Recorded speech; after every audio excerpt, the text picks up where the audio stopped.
Ngayong araw, dinala ko nga po pala si Tano sa bayan para bilan ng mga gamit. Ito ang gusto mo? Ay sige, kunin mo na.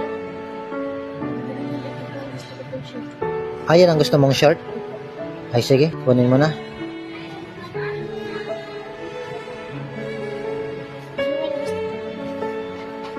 Gusto mo yan? Patingin. Gusto mo yan?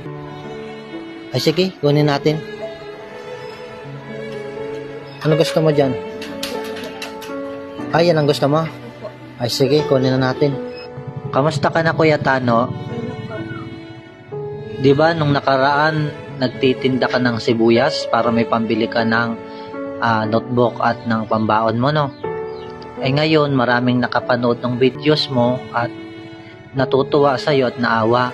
Bukod dun sa tulong nung nakaraan, may nagpahabol pa ng tulong para ibili ka ng mga gamit. Ang sabi niya sa akin, Kuya Tano, bilhan kita ng short. Sabi niya, bilhan din kita ng damit mo. Sabi niya, bilhan kita ng tsinelas mo. Sabi niya, bilhan kita ng baunan mo ng tubig.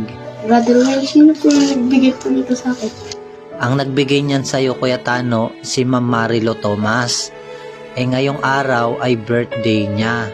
Maraming po salamat kay Ma'am Marilo. At happy birthday. Masaya po ako dahil binigyan niyo po ako